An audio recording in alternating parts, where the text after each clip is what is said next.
Hello, everyone, and welcome to this Talking Insomnia episode where we have Madison with us. Thanks so much for joining, Madison. Thank you for having me. Anytime. So we connected over my YouTube channel. I think you found it just a few days ago. So actually, just if you don't mind sharing that, how did you find it? So I found your YouTube channel because I actually Googled my symptoms and the internet was telling me that I could be suffering from fatal insomnia, and I'm a hypochondriac, and I freaked out, and so I looked up more about it on YouTube, and then I found your videos on it, which definitely helped calm my anxiety a bit. And that's how I found your channel. I see. Got it. All right. Well, yeah, that said, just okay, actually, before we start, just for you, Madison, and anyone else that hears this, nothing here is medical advice. It's just, me sharing general thoughts and comments. You might think of this as, you run into somebody at a dinner party that happens to be a sleep specialist and you have a conversation, something like that. And with that said, just you tell us what's been going on, Madison, and I'll share my thoughts with you. Okay, so I've always had unpredictable sleeping, I guess you could say. When I have OCD and stuff, and when I was younger, my OCD rituals kept me awake at night, but once I was done doing the rituals, I was able to sleep. But anyway, I was diagnosed with delayed sleep phase syndrome about a year and a half ago, maybe. And do you know what that is? I'm sure you do. Yeah, absolutely, yeah.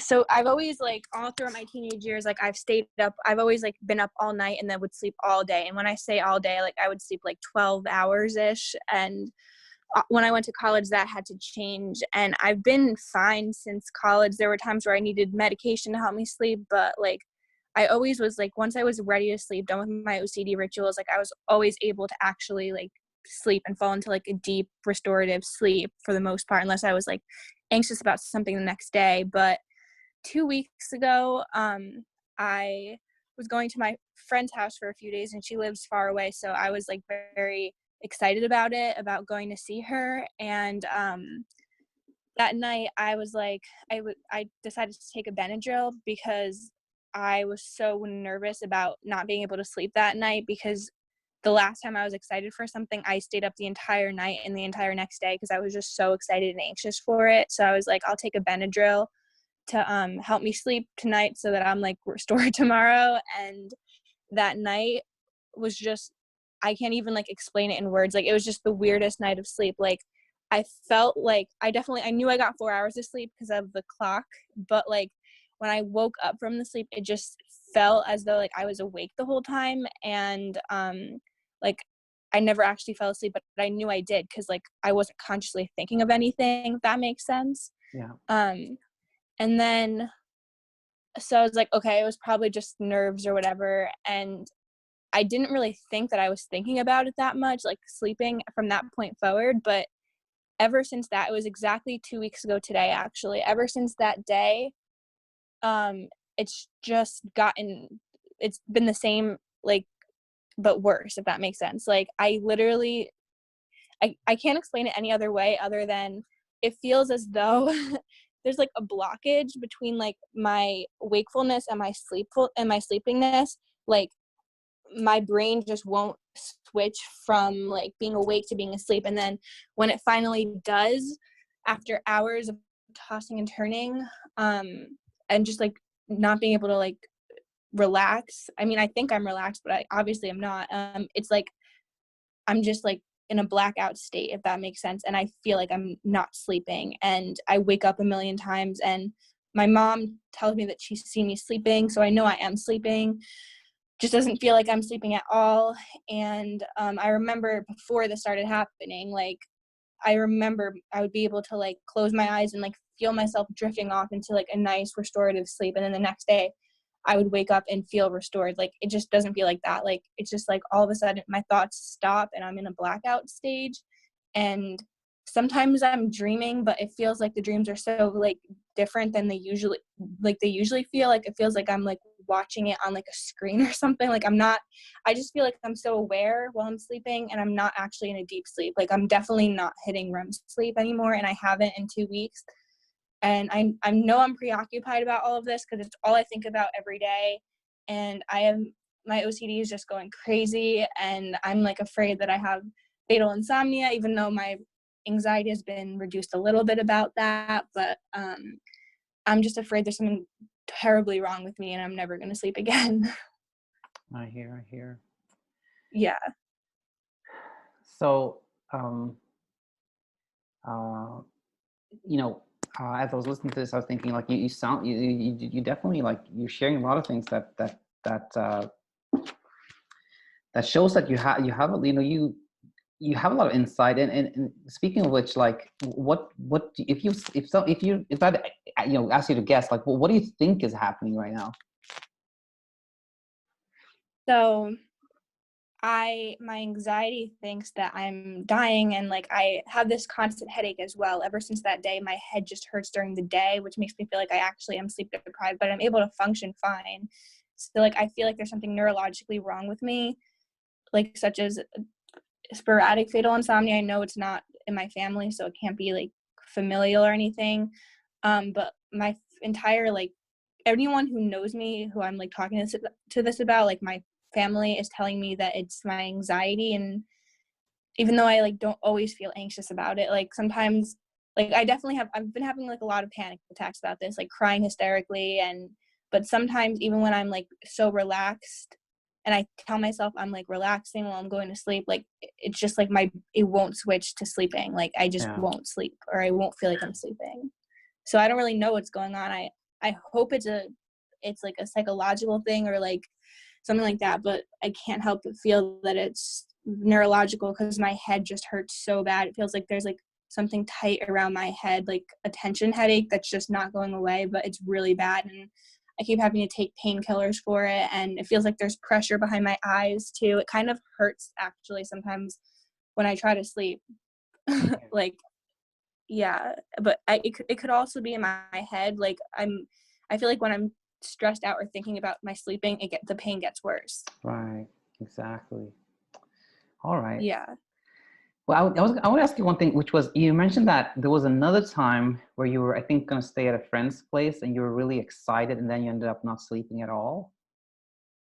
Well, that situation wasn't going to a friend's house. It was like an event that I was going to the next day. Uh-huh. And that's actually happened multiple times where I was like tossing and turning all night, couldn't sleep. And I ended up like just saying, you know what, whatever, like I'm just not going to sleep. I'm going to stay up the Mm-hmm. whole night and the next day. And I was able to do it. But this time around, I just didn't want to do that. Like I wanted to feel like I was restored enough to hang out with my friend. And Exactly. yeah, and I guess I'm thinking it's too much of a coincidence for it to be like fatal or even something like neurologically wrong, because that night I was literally so preoccupied with falling asleep. That's why I took the medication. Exactly. Potentially, maybe that's why. Yeah, absolutely. I think you're definitely onto something there. Now, those other times where you had like an event or something going on and you ended up basically being up the whole night, those other times, had you kind of foreseen that was going to happen or not? No, I didn't actually. So then, Like yeah. I was just I just kind of felt like actually the first time it happened, no, but I always say to someone like I'm so excited, I know I'm not going to be able to sleep tonight. So yeah, I actually would say that now that it happened the first time like a few years ago, every time it's happened since then, I did actually expect it to happen. You kind of expected it to happen. Got it. But have you Mm-hmm. typically then taken Benadryl or some medication before, kind of those times when you expect it to be up all night? No, because I just like I wanted to try to do it naturally Mm-hmm. and it didn't work. So that's Exactly. why this time I was like, I guess I'm just gonna have to use another means of falling asleep. Yeah, absolutely. All right. Now I'm just stuck in this entire like I just feel like I'm never gonna get out of it because I've listened to other people who have similar experiences, but they say that it's going on for like months and like years. Even I've seen some people on like Reddit saying that this has happened to them for years, where they just can't fall into a deep sleep. And that's just my biggest fear, because I'm still in the beginning stages. Like I'm like trying to nip this in the butt like as fast as possible, because I can't even think about doing my classwork, because all I'm thinking about is my sleeping, no matter, almost always, like all Yeah. day, and just crying, and I'm just very overwhelmed. I totally hear, and I'm very happy like you found my channel early on, definitely. And we'll get to, we'll talk more about like what I believe is happening, and I'll share my thoughts in a second. But the one more thing I wanted to ask you about, which, oh yeah, like what are your habits right now in terms of like what time do you go to bed? So before this happened, it was just like whenever I felt like it, like usually in the middle of the night, because that's just how I am. But now that this has been happening, I've been trying to go to bed by like 12 to 1 in that like hour. And I will admit I have been taking medication, but it doesn't work. Like it always used to work on me, but now nothing seems to be working on me except like Benadryl, hydroxyzine, which is very similar to Benadryl. It like makes me feel a little bit drowsy after like maybe 4 hours of taking it. But like I just go to bed at like 12-ish, 1-ish, and the lights are off. I sleep with my mom in her room, but lately I've been sleeping on the floor because I find it more comfortable for some reason. And I just like tell myself like, okay, like we're gonna go to sleep, just close your eyes like you used to, and like you're gonna drift off into a nice sleep. And then I just find myself tossing and turning, and it's like there's been a few times where it's like I'm falling asleep, and all of a sudden I'm like wide awake, and like time has gone by, and I'm like, wait, what? And but usually I feel like I actually fall into sleep, even though it doesn't feel like I'm sleeping, after like 2 or 3 hours of trying to sleep, if that makes sense. Yeah, And yeah. then I'll wake up. I think I'm waking up at least. I mean, I know sometimes I am, because I'm like able to like hear things, and like my eyes are actually open. But yeah, I feel like I'm getting maybe like a couple of hours of this weird blackout like awareness type of sleep that's just so foreign to me and weird, and it's just painful, honestly, in the morning, feeling like I'm not restored. I totally hear. So let's say you go to bed like kind of trying to sleep 12-1, maybe a couple hours later you have kind of like time skips ahead, you're not really sure you slept, it's like this superficial kind of in and out, like, and Mm-hmm.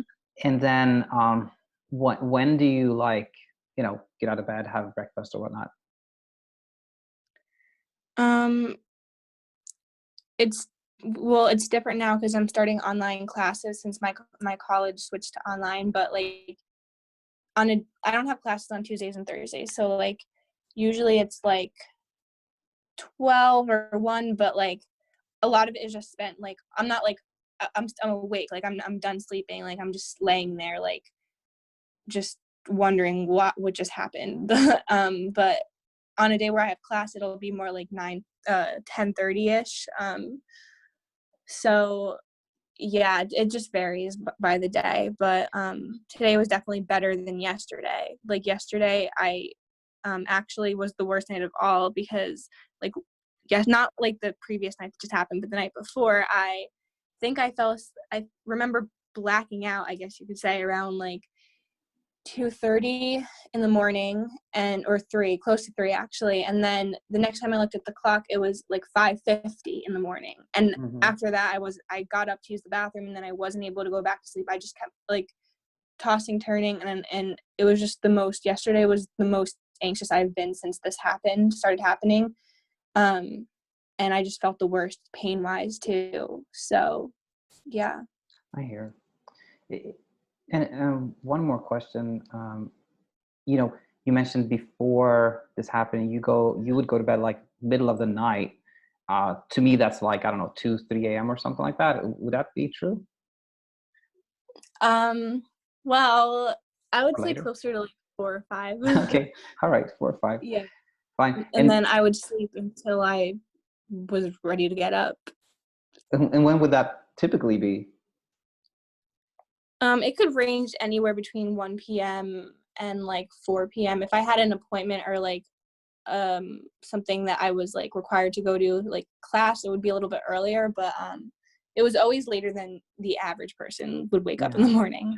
That's just how I've always been throughout my teenage years. Like I've always just been like nocturnal, if that makes sense. Yeah, absolutely. How about family members? Do you have any like parent siblings? Are they similarly like night owls too? I'm my like in terms of like sleeping habits. Yeah. In terms of like what time they like to sleep, are they early birds or night owls? My entire family, my entire family is like normal, I guess you could say. Like they Mm-hmm. go to bed. My mom goes to bed between 11 and 12, gets up at like 8-ish. That's how the rest of my family is too. And my brother, who's only a year younger than me, he's like erratic, kind of like he can do anything. He can Okay. sleep all night, he can go to bed early. Like it's just whatever he wants. Yeah, I see. Yeah. Oh yeah, I just so I don't forget to comment on the reason I asked that is that both actually like how much people sleep and if they want to go to bed early or late tend to kind of run and be a little bit familial. So I was just curious about that. But anyway, we talked about that. Oh yeah. Well, I guess one last question here. Before you went to bed like 4 or 5, something like that. But I'm guessing even then there were times where you had to get up at like 9 or 10 or something like that. Oh, for sure. Yes. And I would run on like a couple hours of sleep. Yeah. Exactly. Yeah. And Got it. I was usually fine on those days, to be honest. Like I Uh-huh. felt like I was able to do it. Like actually, as I've gotten older, it's gotten harder to run off of a few hours of sleep, but like I can still do it. When I was younger, I could like pull an all-nighter and then like the next day be fine until the nighttime. Like I was always like whatever, but as I've gotten older, it's gotten a bit harder, but I still have been fine on like a few hours of sleep if that needs to Yeah. happen. Totally get it. So this might be hard for you to answer, but if you would guess, knowing that some people sleep like 6 hours and they're fine, some people sleep 7, some maybe even more, but you know, if you'd guess, like on average, how much sleep do you think you need to feel pretty good? Um, for me, 6 to 8, like to feel good, 6 to 8, Something sometimes like that. maybe even 5 to 8, but Yeah. more than that would be great too, but less is always a bit difficult.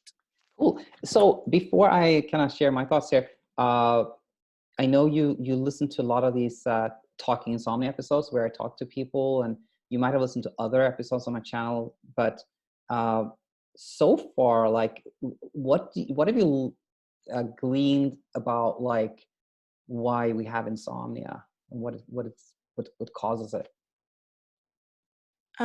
Well, actually, before I found your channel, I thought it was just like kind of like a condition that like you can't. It just happens to someone randomly. Like it's just fate, I guess. But when I guess now that I've been watching you, I guess I'm now aware that it's caused by like, or at least it's fueled by anxiety, and like anxiety, it feeds off of it, if that makes sense. Like it just like that's what makes it worse. Right. I The think anxiety about not sleeping, specifically the anxiety about not being able to sleep or not getting enough sleep and all that stuff. yeah, absolutely. That's very, very true. Like you can have like general anxiety. People can have that and still sleep well, but when you have like sleep anxiety, as you say, when you start really focus, like when your anxiety focuses in on sleep, then of course, like it becomes really hard to sleep. Now, okay, cool. So that said, I want to talk about this thing called the 3P model, which I think is really helpful, really helpful in terms of like understanding why one has chronic insomnia. By the way, just, this is actually more for people that are listening to this later on. I've just thought lately about how terrible it is that we use that word chronic to describe insomnia. There's nothing chronic about it. It doesn't have to be chronic at all, but sadly that has become the terminology. So anyway, like people that have, those people that you read about on Reddit that just have like ongoing struggle, like, you know, they haven't slept well for like years or decades. Like, we're going to talk about why that happens. And that hasn't actually happened to you yet. You're still in this, like the first 2 weeks here, which is very, very encouraging and very good. Mm-hmm. So with that said, and feel free to like Mm-hmm. interrupt me at any point. And Okay. we'll talk about like why is it that some people have like just ongoing trouble sleeping, you know? So there are 3 P's Mm-hmm. here. So these are not the type of peas you eat, but rather, you know, the letter P, you know? Yeah. So that said, there are 3 P's. And first of them is, I want to say personality, but it's actually like, yeah, let's just call it personality traits. And then the next one is precipitating factors. And the third one is perpetuating factors. So those are 3 P's. So starting with the first P, there are certain like traits that make Mm-hmm. it more likely that you at some point in your life have trouble sleeping. And I'm going to name like 4 traits and then ask you which of these you feel fit you. And so the first one is having a like sort of like type A personality, pretty much driven, like a little bit of a perfectionist, like make sure it gets, you know, gets stuff done. That's one. And then another one is like having a tendency to worry. That's another one. And number 3, being something of like a person who tends to kind of overanalyze or overthink. And then finally, being health conscious, like taking one's own health seriously. Those are the 4 big ones. And with that said, like, Mm-hmm. how do you feel those fit you? I actually think they all fit me perfectly. Like, that literally describes me as a person.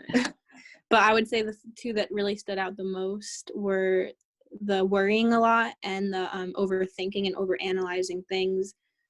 Those definitely, like, Those stand out. yeah, but they all do. I'm definitely a perfectionist. It's always been how I am. And the other one too, the health, like, I have a lot of health anxiety. Mm-hmm.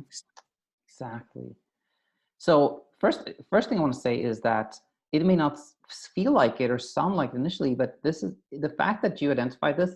It's very good, because Mm-hmm. the next thing I'm going to say here is not to kind of belittle what's happening in any way, but you fit the kind of the mold of somebody who has trouble sleeping perfectly, which also means Mm-hmm. that, you know, which also means that the way you get past insomnia is going to work really, really, really well for you. So that's kind of the first thing I want to say. Second thing I want to say is that, as we kind of touched upon earlier, like, and you're kind of your own example of this, that if you go back a few weeks, yes, you have some rituals and you have some like intermittent trouble sleeping, but generally speaking, you were doing fine, which proves to us and shows us that you can have all these personality traits and still sleep fine. Like, you can still do Mm-hmm. perfectly well. So with that said, we've covered the first P, and we move along to the second P here, which is again like a precipitating factor. So let's say you have someone that has some of these traits, maybe somewhat of an overthinker, tends to worry a little bit, but sleeping okay. Then guess what? Something happens that triggers full-blown insomnia, you know? And that could be anything. That could be like somebody moved to a different city, or somebody had a health scare, or their pet died, or whatever it is. And the thing with that is that sometimes it's completely normal to have trouble sleeping when it's like tomorrow's Christmas. Yeah. Super excited. That's normal. But Yeah. and in your case, it was very interesting because, you know, you kind of foresaw that you were going to probably be up all night because you were so excited about seeing your friend that you decided to kind of take a Benadryl to make sure that you were going to sleep well. And you were hit kind of by a double whammy there. Initially, you had the baseline excitement, and then you decide to take a Benadryl, which just reinforced how important it was for you to sleep well, and then created more pressure, to sleep well or to sleep at all, and mix that in with this kind of chemical in your brain, and then you can have this kind of bizarre out of body experience almost, where you don't sleep at all. And in the past, maybe that's happened in the past, and it hasn't been that bizarre. You haven't reacted too much to it, but this time it was just like so strange that it spilled over, and now for 2 weeks now you haven't slept Yes. at all, right? So that's the thing. Yes, because I remember that.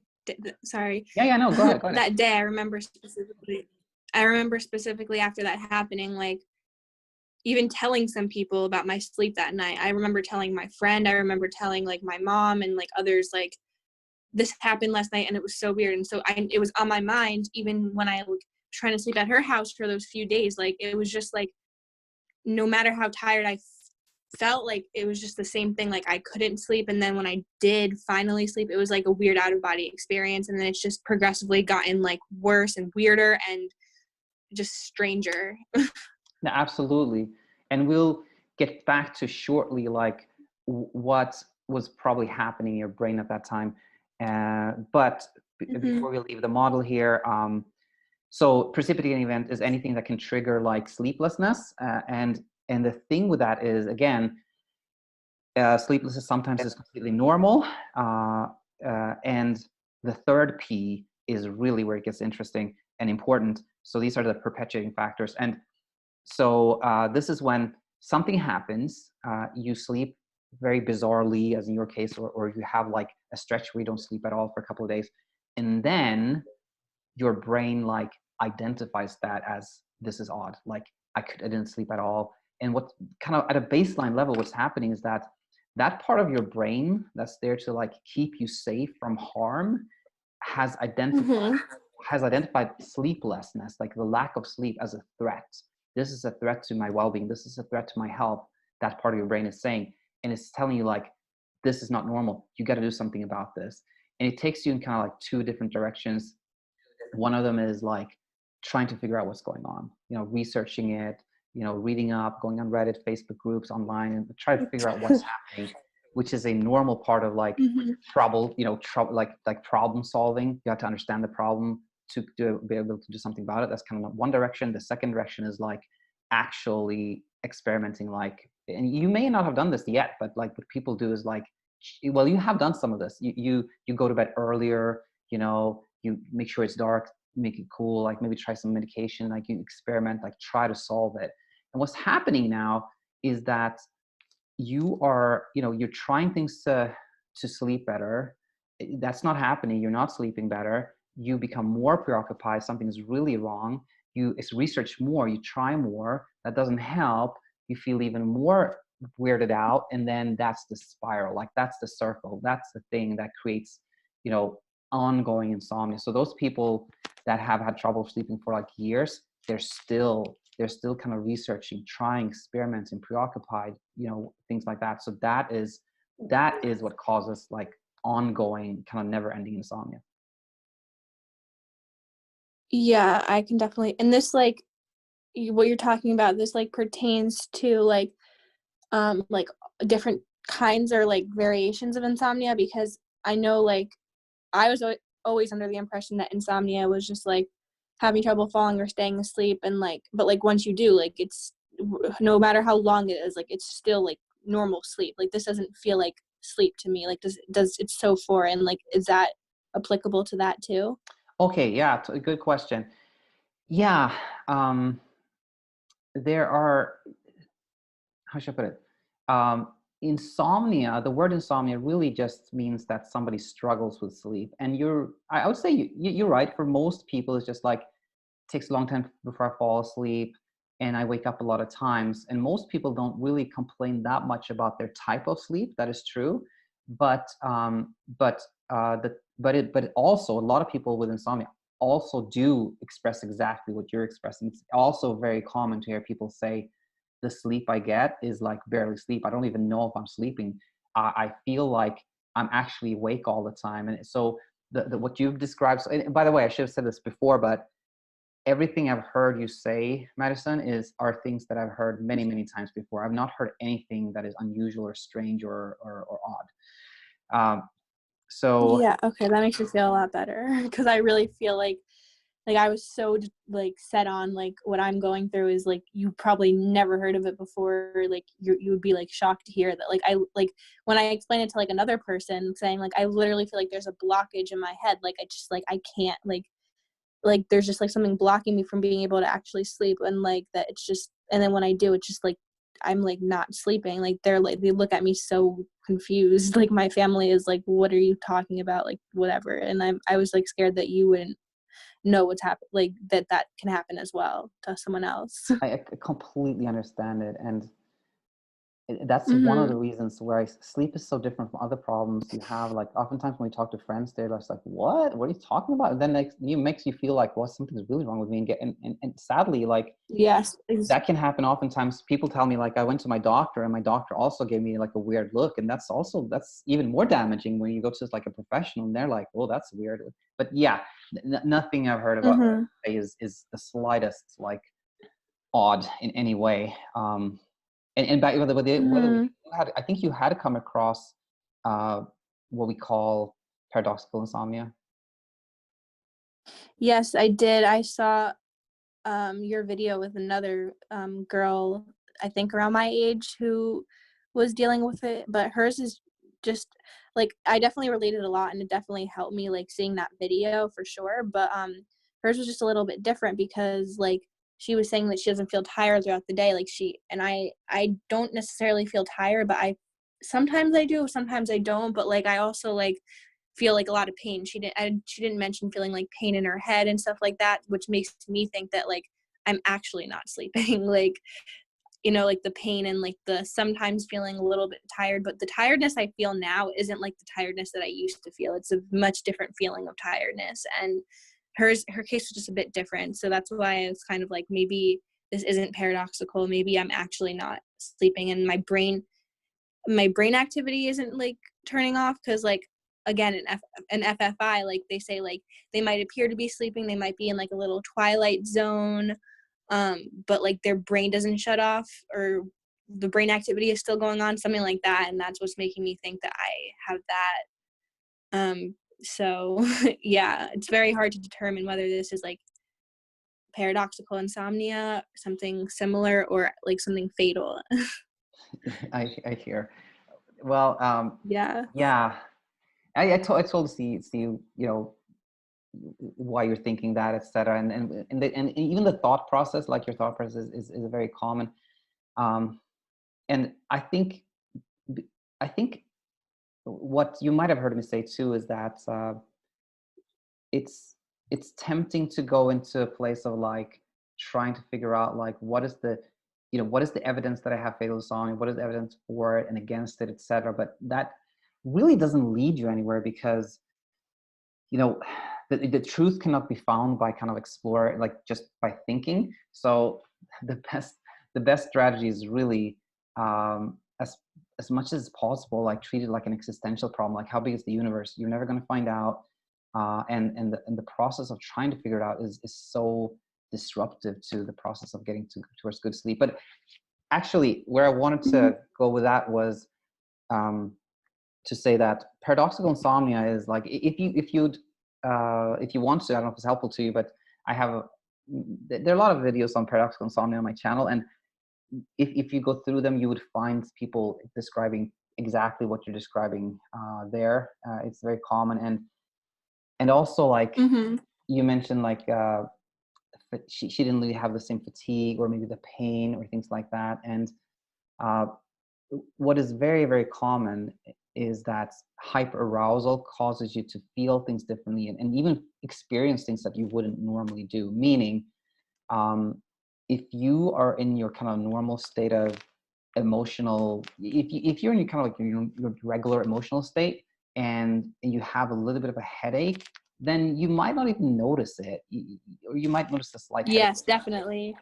But when you are in this kind of heightened emotional state, you feel everything, every single tingle, twitch, every pain, everything is just amplified. you know? Exactly. Like when I'm not thinking about my sleep, or the few moments where I'm actually distracted or by something and I'm not thinking about sleeping, like, yeah, I'm aware that like I'm not feeling my greatest, probably because of the issue sleeping, but like I don't really take note to the pain. But this, like, as soon as I start like panicking or thinking about the sleeping thing, like the pain gets so much worse. Like Yeah, so much worse. totally, totally. Um, Yeah. and that's, you know, some evidence, or some, yeah, I would say some really solid evidence that, you know, a lot of the feelings we have when we have trouble sleeping are amplified by the panic, the anxiety, the stress, etc. Um, so I think, you know, I think we covered a lot, and I just want to say a couple more things, and then I'll let you answer questions, of course, and ask questions. I think, uh, again, you probably have heard me say this on the channel. You might or may not have heard me say this, but you know, when when somebody has when somebody writes an email and they're like, "I've had trouble sleeping for a week or 2 weeks," then I will say that if you can, if it's possible, then just try to like treat it like a hiccup. Just like go back doing exactly what you're doing before and just ignore this. And for some people that are really early on and don't have that much trouble, I think that that really works. They're like, okay, and that's good. As opposed to somebody has trouble sleeping for like months to years, they need to do some kind of Mhm. education and change their habit, etc. So, so I want to talk about, like, let's say you feel like I'm at a point where I can't just kind of ignore that this happened and go back to doing exactly what I did before, because I'm gonna still Mhm. think about this. Then I want to say the following: that sleep, you know, sleep happens. If you ask somebody that sleeps like really really well, why they sleep so well, they will tell you, I don't know, I have no clue. And that's evidence that good sleep happens when we're not trying to sleep. Like the more you try to Mhm. sleep, the worse sleep you're going to get. The more preoccupied you are, the less sleep you're going to get. So you want to go to a place where you are not thinking about sleep at all. You know, that's kind of the goal. And in the past, like if I wrote down some of the things you told me. So if I just do kind of the math here, it seems like oftentimes you slept, as you said, you slept 5 hours sometimes you slept maybe 8, 9 hours, but you went to bed like 4 or 5, you get up maybe between 1 and 5. You didn't spend that much time in bed, and now you're going to bed much earlier than you were before. Like you're going to bed like 4 or 5 hours before, earlier than in the past, and you're getting up maybe a little earlier but not that much earlier, meaning you're spending a good like 12 Mhm. hours in bed, which is like way more than anyone can sleep. And you might be going like, but I don't sleep that much. Yeah, totally, I totally get that, but you're allotting a lot of time for sleep. So something that's good for everyone that has trouble sleeping is just spending less time in bed, you know. For many reasons. Mhm. One is you got to be ready for sleep when you go to bed. Like you can't just decide I'm going to go to bed this time. Your body has to be ready to sleep. You have to be sleepy to be able to sleep. But more important than that is like that's spending less time in bed is such an important psychological step away from trying to sleep, you know.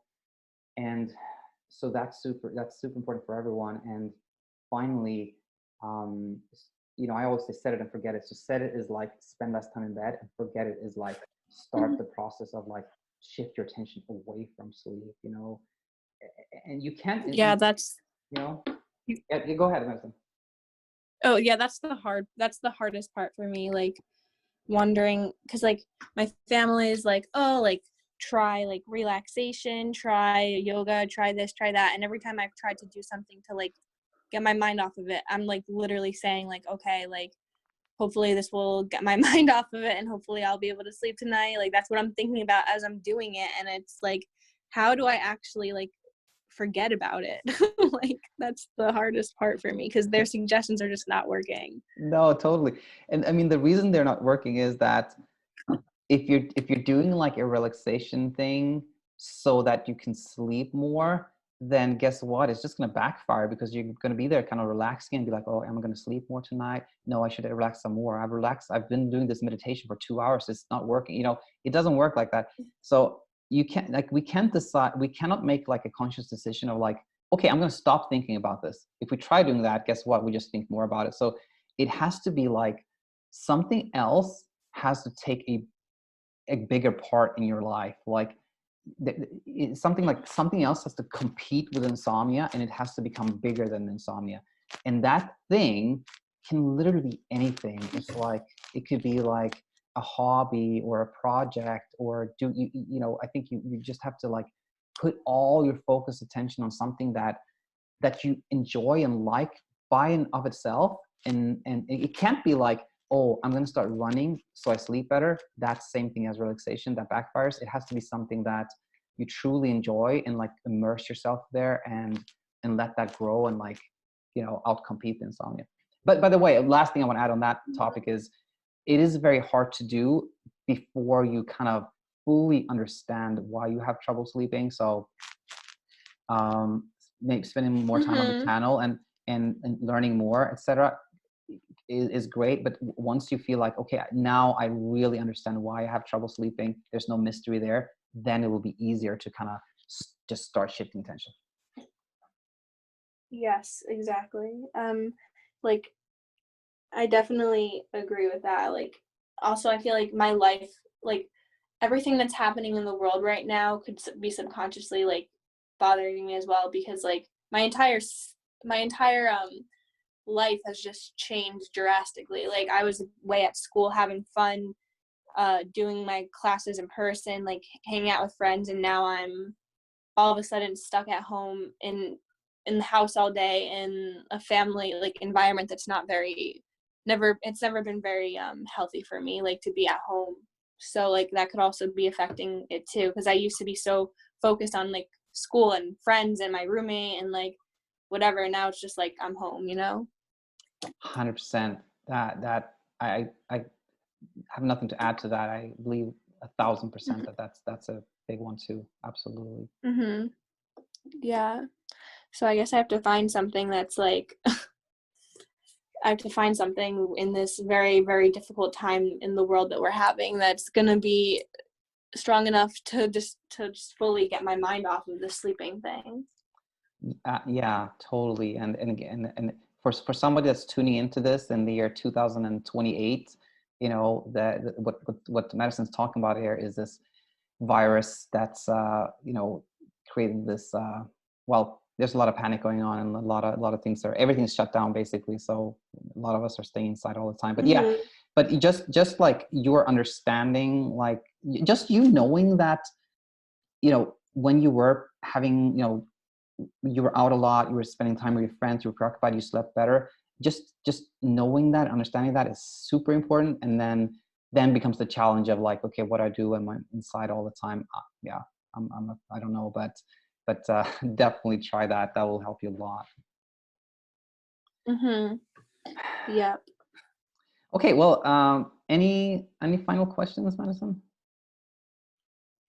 Yeah, I was just wondering if, so like one of the questions I have is, so like, do you think it's, while like switching all of this around, like trying to get my sleeping back on track by using like those methods that you were talking about, do you think it would be like counterproductive to continue with like medicine to help me like sleep? Because my psychiatrist, like, he prescribed it to me because he obviously like doesn't, he just knows that I'm not sleeping, like doesn't know the extent of it and stuff. Like, so I'm prescribed, like right now I'm supposed to be taking like Benadryl along with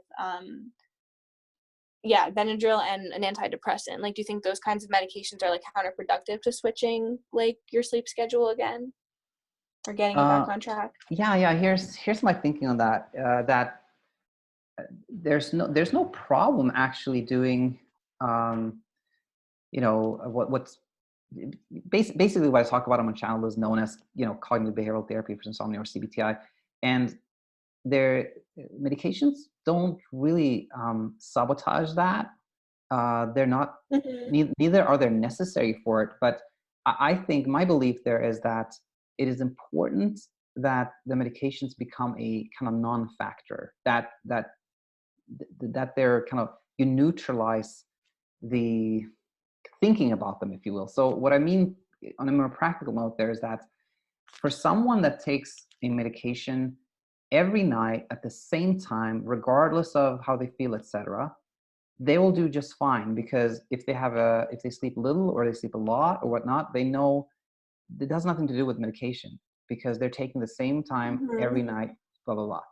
And similarly, if somebody's Mm-hmm. not taking any medication at all, and then there's it's also a non-factor, because whether they sleep a lot or little, good or bad, it has nothing to do with any chemical product. The people that I find struggle are the ones who say, I'm gonna try not to take this, and then they kind of like go to bed, and then they wait and see, maybe I should take it. I still can't sleep. Oh, I spent 2 hours. Maybe I should take. Maybe I should take half of it, and then they finally take it, and then etc. That becomes really really disruptive. So either just Mm-hmm. take medication same time every night, or not take it at all, works really good. And another question was, as far as like dreams, because I've been researching this too, because like even in this weird like state I'm in, I'm still sometimes dreaming, but like it doesn't like feel like it used to when I dreamt. And like I was just wondering, is it only possible to dream when you're in REM sleep? Or because I read something today that's like, oh, if you remember your dreams, that means you were in like the first stage of sleeping the entire night, like the first stage, like the first phase of sleeping, which kind of scares me because I remember my dreams from last night, which makes me think, oh my gosh, like what if I'm just staying in the first stage of sleep constantly, which makes me think I have FFI again, or I mean SFI, and I'm just like spiraling, you know? I totally see. I want to say this. When you look at studies on this, but by the way, the only way you can know if somebody dreams or not is by asking someone, and by asking somebody, you have to wake them up, right?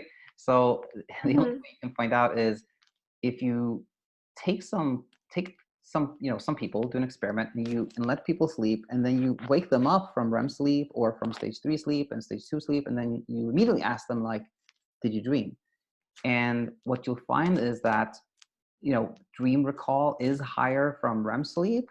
I think if I remember correctly, it's something like 40-50% of the times you wake somebody up from REM sleep, they will recall a dream. But dream recall is pretty high for other sleep states too. Like if you wake someone up from stage 2 sleep, stage 3 sleep, dream recall will be something like 15 or 20%. So the short answer is no. You can dream in any stage of sleep, but more importantly than that, a lot of people become worried, especially with trackers, that I'm not getting enough deep sleep, or I'm not getting enough REM sleep, or something is wrong with my sleep stages, and then do Mm-hmm. to kind of like get more of a sleep stage, or be worried about it. But in reality, like in my opinion, like the only measure of how good your sleep was is like how you feel during the day. You know, if somebody feels refreshed, then who cares how much of the sleep session that the other one they had. I think it's really really important, in my opinion, to focus on that only. Like the goal should always be, like when you're having trouble sleeping, in my opinion, the goal should always be to get to a point where you don't worry about sleep, and when you feel good during the day. And then it doesn't matter like how many hours you slept or how much REM sleep or stage 2 sleep. We can't do anything about those anyway. So those are my thoughts on that one. Mm-hmm. So it's not like the only explanation for not going into REM sleep is FFI or SFI. Like it's actually like it is possible to not fall into REM sleep or a deep sleep even if you don't have that. Yeah, it's very possible. I mean, uh, you know, when you said before, like, I don't think I have REM sleep. I'm guessing that you mean like I didn't feel like I fully slept. It wasn't refreshing. I didn't feel like I had deep sleep. Is that true? Yes. It doesn't feel like it feels like just that weird blackout out of body nothingness kind of state that doesn't feel like sleep the entire night. Yeah, exactly. And that again is very, very common. A lot of people, well, I mean, maybe not very, very common, but I heard it many, many times. I should say that. And, Mm-hmm. and that doesn't really tell us anything about sleep stages. It- that doesn't really tell us anything about that. We don't know, like that person could still have had deep sleep or Yeah. REM sleep or stage 2 sleep. It's unknown really. But sorry, I felt like I didn't. What was? Can you repeat that question again? I felt like I missed out on what I was going to say. Oh, I was just saying, like, it's possible to because my immediate thing is because like literally on everything I've read about like the fatal insomnias, which I need to stop doing. Like, I need to stop doing that. But everything I've read is just like they don't fall into a deep sleep, they don't reach REM sleep, they're in the lightest sleep, and then they eventually lose the ability to sleep completely, and then they die. And that's like, okay, what if I'm in the first stages of this? So I just wanted to know if it's like still like okay to not be in a deep sleep if you're not, if it's possible to not have Oh yeah, FFI in. exactly. Oh yeah, yeah, yeah. Oh yeah, totally. Yeah. So the short answer to that one is it's extremely possible. It's very, very, very common. Okay, because like I just can't stop like thinking that that's it because of just how the internet words it. Like, it's very rare, but like it's like they don't specify certain things that like they should specify, like that insomnia isn't even like the main complaint of these diseases, you know. Oh yeah, But and like these absolutely. sources like YouTube videos, like, oh, this is the scariest sleep thing ever, scaring people. And it's just like for people like me, it's like now I'm so fixated on it that I'm actually like I'm scared to go to sleep. Like, I dread the nighttime now. Like, I dread when it's time for me to go to sleep because I'm just scared at this point of going through the same thing over and over again. Like, Yeah. I'm just scared of it. And I need to get away from that. Like, That, my eyes hurt when I'm trying to sleep because of all the pressure and the stress that I'm having. Like, there's so much pressure in my head and my eyes that like it even is painful when I try to sleep because I'm so stressed out. absolutely. I mean, that kind of summarizes it. Like the fear of losing sleep and the fear of like having that insomnia experience is it's really what drives insomnia. So that is the thing. And Yeah. on a more practical note here, like uh, you know, it's important in my opinion to like look forward to going to bed. And if you have a lot of trouble sleeping, then you might wonder like, well, how am I supposed to look forward to going to bed? Well, I think doing things before, like that hour before you go to bed, like when you're starting to feel sleepy, that are enjoyable, I think that's super important. Meaning like watching a Netflix show or like reading a book that you like or something like that, instead of like what many people do are like, okay, I'm about to go to bed, turn everything off, make it dark, turn off the phone. Okay, this is it. I'm going to bed. Like that creates so much preoccupation and worry as opposed to like going to bed and just watching your favorite show. I think it's much better. Yes, exactly. And like for me, like using my phone is actually like it's always been an enjoyable thing for me, except now it's not. It's becoming the opposite because I'm just researching. But my Right. mom is like, oh, the blue light is going to keep you up, but it never did in the past. Like, honestly, like I would always use my phone before bed and be fine, but now I feel like something that might be more helpful is watching a show, so to avoid like preoccupation and like researching and stuff. And I'm just, it's like it's not like bad to like be looking at a screen, right, like right before bed, because I feel like No, there's I don't believe in that. I mean, you you just described kind of a perfect example of what I always say, which is the screen itself is not a problem. Blue light is not a problem, but you can do things with a screen that are not helpful to you, like researching insomnia, you know? But Yeah. yeah, the screen itself is absolutely no problem. Yeah, so I'm gonna try to take the advice and just try and like do things that I actually enjoy, that I could actually use to get my mind off of it, and try to use a different, like find like something to really distract myself during the day from this, because I find myself just all day long, well, there's some moments where I'm not thinking about it, but most always now I'm thinking about it, so, and freaking out about it, like severe anxiety. I totally hear. Yeah. But yeah, like Mm-hmm. stay in touch, Madison, and like if you have like a more kind of a longer question, then send me an email and I'll answer it on the channel. If you have like a shorter question, then just leave a comment and I answer those in writing, like on the channel. So yeah, stay in touch. Yes, thank you. I hope that I can have a success story for you one day. You will. Thank you so much. You will, Madison. Okay. Talk soon. Bye-bye. You too. Bye.